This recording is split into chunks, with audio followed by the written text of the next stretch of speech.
इमरान खान हो सबसे पहले। नाज़रीन, अहम खबर है पाकिस्तान से। जब वज़ीर आज़म ने कहा कि जी आप मुज़ाकरात करने हमारे साथ आकर, तो इस पे पाकिस्तान तहरीक इंसाफ ने एक बड़ा स्मार्ट मूव खेला है। अब समझ आई कि इमरान खान साहब ने ये काम क्यों किया था। उन्होंने कहा जी कि आप जाने और तहरीक तहफ़्फ़ुज़ आईन पाकिस्तान जाने। इमरान खान साहब ने ये मैंडेट के मुज़ाकरात करने या नहीं करने, मामला किधर जाना है, ये इमरान खान साहब ने दिया हुआ है तहरीक तहफ़्फ़ुज़ आईन पाकिस्तान के लोगों को।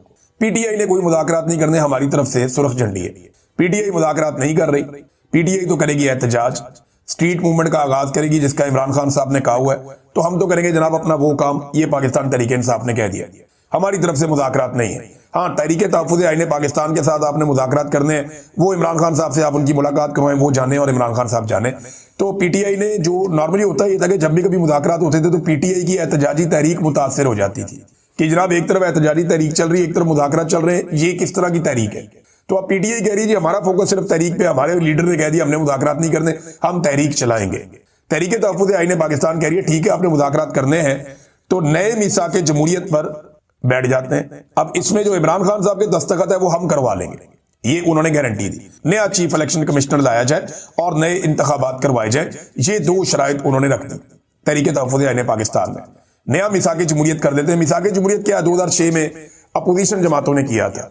उस वक्त का डिक्टेटर परवेज मुशर्रफ मीसाक जमहूरियत के खिलाफ था। उस वक्त की जो पॉलिटिकल पार्टी परवेज मुशर्रफ के साथ खड़ी थी वो मीसाक जमहूरियत का हिस्सा नहीं बनी।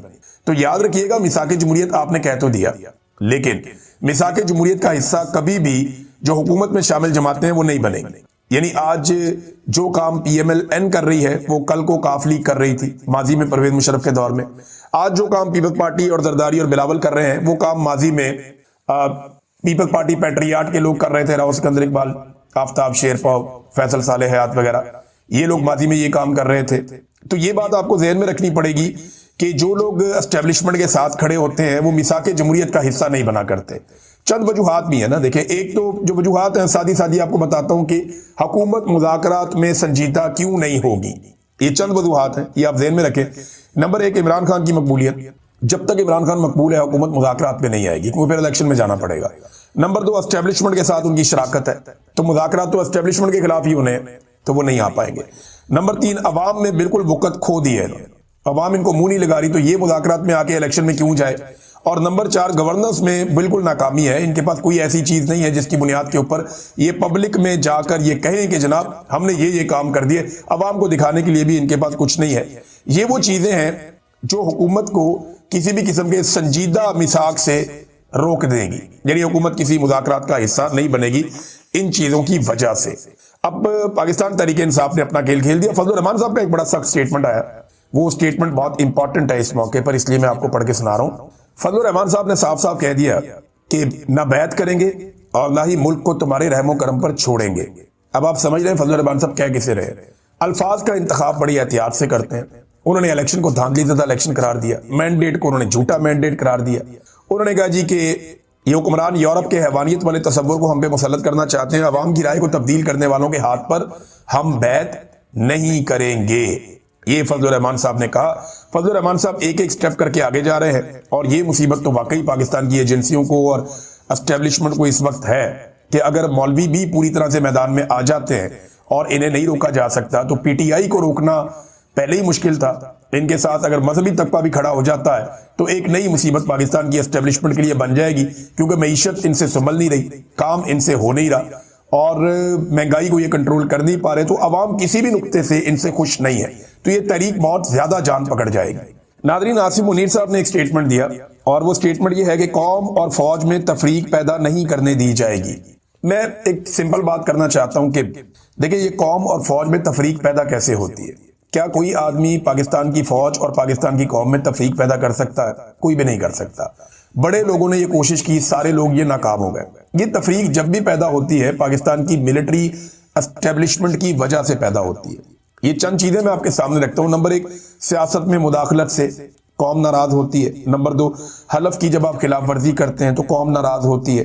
नंबर तीन, जबरी गुमशुदगियों की वजह से कौम नाराज होती है। नंबर चार, बगैर मनसूबाबंदी के और अवामी हमायत के बार बार के मिलिट्री ऑपरेशन से कौम नाराज होती है। नंबर पांच, मैंडेट की चोरी से कौम नाराज होती है।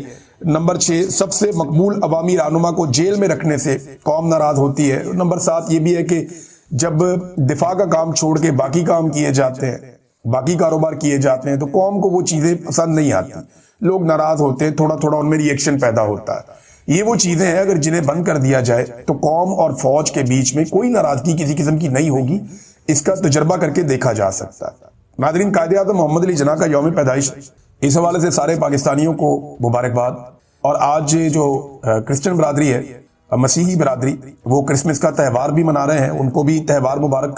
तो कायद-ए-आज़म मोहम्मद अली जिन्ना के हवाले से ये अफवाज पाकिस्तान की जानिब से एक स्टेटमेंट जारी किया गया है। स्टेटमेंट है कि कायद-ए-आज़म की मिसाली क़यादत और साबित कदमी चैलेंजेस से निमटने में रहनुमाई फराहम करती है। देखिए, कायद-ए-आज़म की जो रहनुमाई है, अगर वो अफवाज पाकिस्तान ने लेनी है तो कायद-ए-आज़म ने कैटेगोरिकली एक चीज से मना किया था कि आपने पॉलिसी नहीं बनानी। स्टेटमेंट तो जारी कर दिया कायद-ए-आज़म के यौम पैदाइश पे, लेकिन कायद-ए-आज़म के फरमान को हम भूल गए। कायद-ए-आज़म ने फरमाया था कि मुसल्लह अफवाज जो है वो किसी सूरत भी पॉलिसी नहीं बनाएगी, बल्कि जो अवाम के मुंतखब नुमाइंदे जिनको अवाम मैंडेट देगी वो पॉलिसी बनाएंगे और अफवाज का काम उसके ऊपर अमल दरामद है। लेकिन क्या पाकिस्तान में ऐसा हुआ? बदकिस्मती से नहीं हुआ। इसराइल और फलस्तीन पे जो कायद-ए-आज़म का मौकिफ था, आज पाकिस्तान की एस्टेब्लिशमेंट का मौकिफ उससे बिल्कुल मुख्तलिफ है। फिर कायद-ए-आज़म की बहन के साथ एक डिक्टेटर ने क्या कुछ नहीं किया, आज तक जो है उसके ऊपर माफी नहीं मांगी गई। तो ये इसके ऊपर थोड़ा सा गौर करें। कायद-ए-आज़म की अगली यौम पैदाइश तक ये हौसला पैदा करे पाकिस्तान की एस्टेब्लिशमेंट कि वो माफी मांगे जो फातिमा जिन्ना साहिबा के साथ किया गया और जो कायद-ए-आज़म के फरमुदात के साथ किया गया। नादरीन, एक और खबर है, और ये खबर जनाब BBC के ऊपर भी छपी है, मुख्तलिफ जगहों पे आई है। खबर ये है कि अक़वाम मुत्तहिदा की खसूसी नुमाइंदा है जिनका नाम है डॉक्टर एलिस जिल। इन्होंने कहा कि पाकिस्तान के साबिक वज़ीर-ए-आज़म इमरान खान की अहलिया बुशरा बीबी को जिन हालात में जेल में रखा गया वो इनकी जिस्मानी और ज़हनी हालत के लिए संगीन खतरा बन सकते हैं। उन्होंने हुकाम पर जोर दिया कि वो इस हवाले से फौरी इक़दामात करें। ये बुध वाले दिन जो है वो ये खसूसी नुमाइंदा एलिस जिल एडवर्ड्स ने स्टेटमेंट जारी किया और उन्होंने कहा कि रियासत की जिम्मेदारी बनती है कि वो नजरबंदी के दौरान बुशरा बीबी की सेहत का तहफ़्फ़ुज़ और इंसानी वक़ार की जमानत को यकीनी बनाए। अब बुशरा बीबी को ना उनका सामान देने दिया जाता है, ना उनका ख्याल रखते हैं, बल्कि उनकी मुलाकातें भी उनकी फैमिली के साथ रोकी हुई है कि कहीं ऐसा ना हो कि बुशरा बीबी को स्टेटमेंट जारी कर दें जो बाहर चला जाए इमरान खान साहब के हवाले से, लिहाजा वो मिलने नहीं देते और तवज्जो इनकी जो है वो असासे बेचने पे। जिस तरह नादरीन इन्होंने PIA बेची है ना, अगर इसी तरह इन्होंने बाकी 2 दर्जन इदारे जो पाकिस्तान के पास बचे हैं वो बेच दिए ना, तो पाकिस्तान के सब पास जो है ना वो सवाई पार्लियामान और GHQ के कुछ नहीं बचेगा। सबसे पहले जो अफसोसनाक वाकया वो शहजाद अकबर साहब पे हमला हुआ है बरतानिया में, कैम्ब्रिज के इलाके में उनका घर है। और मेरी अभी 2-3 दिन पहले उनसे एक मुलाकात भी हुई लुटन में, जो एतवार वाले दिन हमारा एक प्रोग्राम था ह्यूमन राइट्स के हवाले से, और वहाँ बड़ी तफसीली हमने बातचीत की। और इन खतरात का जो इजहार है वो पहले भी शहजाद अकबर साहब कर चुके हैं, और ये ऐसा नहीं है कि अचानक से हमला हो गया। शहजाद अकबर साहब पे माजी में भी एक हमला हो चुका है। गुज़िश्ता साल उनके चेहरे के ऊपर जो है वो एसिड फेंका गया था जिसमें वो बाल बाल बच गए थे और उनकी आंखों को निशाना बनाने की कोशिश की गई, लेकिन उन्होंने क्योंकि आंखों पे ग्लासेस पहने हुए थे तो उनकी बचत हो गई। इसका भी मुकदमा दर्ज है, यहाँ पे इंक्वायरी हो रही है, आज तक बंदों का कुछ पता नहीं चला। और ये जो वाकया है, पहले आपको थोड़ा सा वाकया मैं बता देता हूँ। मेरी शहजाद अकबर साहब से बात हुई, वो ये बताते हैं कि सुबह 8:07 या 8 पे वो अपने घर में मौजूद थे, और क्योंकि यहाँ छुट्टियां चल रही हैं बरतानिया में क्रिसमस की, बच्चे भी घर में थे, फैमिली घर पे थी, तो जो दरवाजा है वो डोरबेल बजती और शहजाद अकबर साहब खुद दरवाजा खोलने के लिए गए। अब क्योंकि नींद में थे उन्हें आइडिया नहीं हुआ, वरना वो देखभाल के दरवाजा खोल देते। इतनी सुबह कौन आया, बिल्कुल आप एक्सपेक्ट नहीं कर सक रहे होते। एक मरतबा पहले भी उन पे अटैक हुआ है तो उन्हें थोड़ा विजिलेंट रहना पड़ेगा शहजाद अकबर साहब को। तो उन्होंने अचानक दरवाजा खोल दिया और सामने जो शख्स खड़ा था उसके बारे में जो शहजाद अकबर साहब बताते हैं कि लगभग 30 साल के आसपास का वो बंदा था और सफेद फार्म था। उसका जो बोलने का एक्सेंट था उससे लगता है कि जैसे वो बरतानिया का ही रहने वाला, कोई यूरोपियन बंदा नहीं लगता। नॉर्मली अटैक के लिए जो बंदे हायर किए जाते हैं वो ये यूरोप साइड से आ जाते हैं या ईस्टर्न यूरोप से आ जाते हैं, दीगर ममालिक से वो बंदे आ जाते हैं, वो आकर अटैक करते हैं और अटैक करके क्योंकि सयाफाम लोगों को भी हायर किया जाता है, बाज़ औक़ात वो हमला करते हैं और भाग जाते हैं। तो यहाँ पे ये होता है, ये मामला पैसे देकर करवाए जाते हैं। बरतानिया में लॉ एंड ऑर्डर वैसा नहीं है जैसा कभी हुआ करता था, उस तरह का नहीं। तो शहजाद अकबर साहब ने जब उसको कंफर्म किया कि मेरा नाम शहजाद अकबर है, क्योंकि उन्होंने पूछा उसने, तो उन्होंने कहा मेरा नाम है शहजाद अकबर, उसने सीधा मुंह के ऊपर मुक्का मारा। अच्छा, इस शख्स ने जो है वो चेहरे के ऊपर एक मास्क पहना हुआ था और इसके हाथों पे ग्लव्स थे। ग्लव्स शायद उसने इसलिए पहने ताकि उसके कोई फिंगरप्रिंट्स वगैरह यहाँ पे ना रुके और किसी जगह पे उसकी उंगलियों के निशान नहीं होने चाहिए। उसके बाद उसने पैर दर पे मुक्के मारे शहजाद अकबर साहब को। इनकी फैमिली आ गई अंदर से और शहजाद अकबर साहब जो है वो उनके होश जाने लगे, क्योंकि जब आप अचानक से एकदम अटैक करते हैं और एक आदमी नींद से जागा है और वो एक्सपेक्ट भी नहीं कर रहा है इस तरह का हमला, तो ये बड़ा मुश्किल हो जाता है सरवाइव करना। और वो मारने वाला जो है ना, वो जिस तरह शहजाद अकबर साहब ने मुझे सारी बात बताई है, तो मुझे ये बात तो बिल्कुल समझ आ गई कि वो प्रोफेशनल था।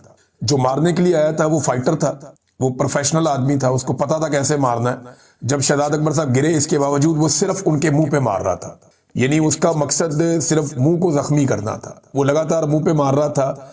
उसने सवाए अपने मुक्कों के किसी का इस्तेमाल नहीं किया, कोई ठुड्डा नहीं मारा, उसने कुछ और नहीं किया। वो गिरे हुए शहजाद अकबर साहब के ऊपर भी नीचे होकर उसने मुक्कों के साथ मारा और चेहरे को निशाना बनाया। जब शहजाद अकबर साहब की फैमिली आई तो थोड़ा सा वो आदमी जो है चीखो पुकार सुन के बाहर की तरफ भागा। जब वो बाहर गया तो इन्होंने शहजाद अकबर साहब को उठाया, फिर वो वापस आ गए। अब वो मोबाइल फोन निकाल कर आया कि जैसे उसने सबूत भी हासिल करना है कि मैंने मारा है और देखो मैंने मुंह को जख्मी कर दिया। शहजाद अकबर साहब की ब्लीडिंग हो रही थी, उसने जो है वो शहजाद अकबर साहब की वीडियो बनाई, दोबारा हमला किया और फिर वो निकल के भाग गया। अब ये जनाब पूरी एक एपिसोड हुई। उसके बाद कॉल किया गया एम्बुलेंस को, बच्चे सहम गए, फैमिली जो है वो बहुत हरासा हुई इस वाकये के बाद। फिर पहले जो है वो एम्बुलेंस को कॉल की जाती है, पुलिस आ जाती है, मेडिकल ट्रीटमेंट किया जाता है। शहजाद अकबर साहब को जो है वो पुलिस अपने पास रखती है ऑब्जर्वेशन में और डॉक्टर भी उनका ट्रीटमेंट करते हैं। फिर शहजाद अकबर साहब का स्टेटमेंट भी लिया जाता है और इस बीच में जो फोरेंसिक वाले हैं या पुलिस के और दीगर इदारे हैं वो वहां पे आके पूरा एक एक चप्पा चेक करते हैं, एक एक जगह को देखते हैं। वो अपनी इन्वेस्टिगेशंस करते हैं, जहां जहां पे सीसीटीवी कैमराज और फुटेजेस वगैरह मौजूद हैं, वो ये सारी चीजें इकट्ठी करते हैं। अब ये दूसरी मरतबा अफसोसनाक वाकया पेश आया शहजाद अकबर साहब के साथ। इससे पहले भी पॉलिटिशियंस के ऊपर बरतानिया में हमले हो चुके हैं। शहजाद अकबर साहब कोई एक आम पाकिस्तानी या एक ऐसा आम ओवरसीज नहीं है, ये साबिक वफाकी वजीर है पाकिस्तान में रहे और इन्होंने बड़ी अहम वजारत के अंदर ड्यूटी की है। यानी ये एक यूनिट था पाकिस्तान में जो रिकवरी करता था, जो लूट मार का पैसा है उसकी रिकवरी का काम करता था, तो उसमें शहजाद अकबर साहब उसको हेड करते थे।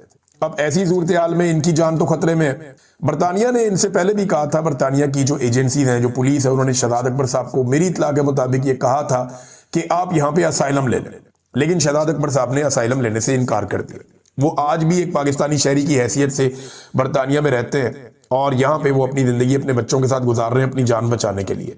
अब इसका थोड़ा बैकग्राउंड देख लेंगे। कुछ अर्सा पहले DGISPR ने एक प्रेस कॉन्फ्रेंस की, उसमें वीडियोस चलाई गई हम लोगों की, सबकी वीडियोस चली, लेकिन शहजाद अकबर साहब की वीडियो पे स्पेसिफिकली DGISPR ने कहा कि हटाओ, मैं नहीं देखना चाहता। तो शहजाद अकबर साहब के चेहरे से उन्होंने नफरत का इजहार किया और फिर उनके चेहरे पर ही अटैक किया गया 24 तारीख की सुबह 8 बजे के बाद।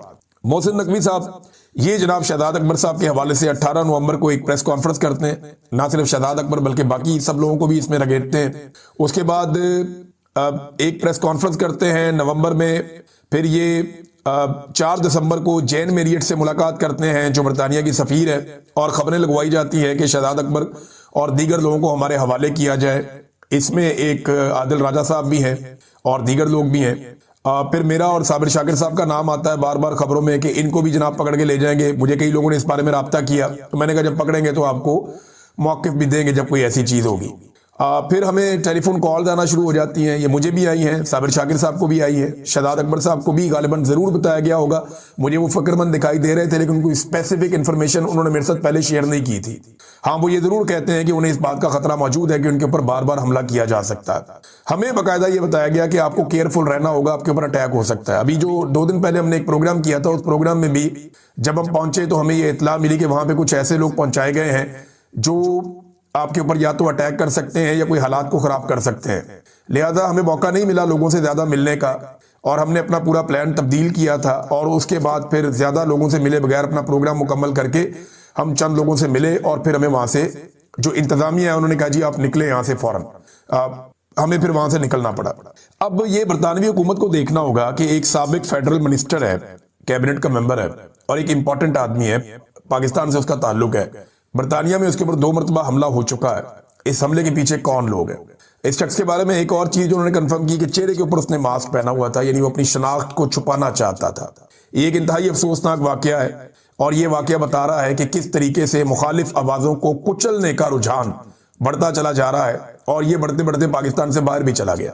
कीनिया में पाकिस्तान के एक बड़े नामवर सहाफी अरशद शरीफ, उन्हें शहीद भी कर दिया गया था। और लगातार जो लोग आज भी पाकिस्तान की रियासती इदारों के हवाले से खबरें दे रहे हैं या ये बता रहे हैं कि वो ज्यादती कर रहे हैं, वो सियासत में मुदाखलत कर रहे हैं, और पाकिस्तान के हवाले से जो लोग इमरान खान के मौक़िफ़ को सुनवा रहे हैं, वो लगातार खतरे में है और ये खतरा खत्म नहीं हो रहा। ये नाज़रीन खबर है, मैंने आप तक पहुंचा दी है। और ये बात आप अपने जहन में रखिएगा कि ऐसी चीजें खौफजदा नहीं कर सकती। ना तो शहजाद अकबर खौफजदा है, ना इससे पहले कभी कोई और खौफजदा हुआ।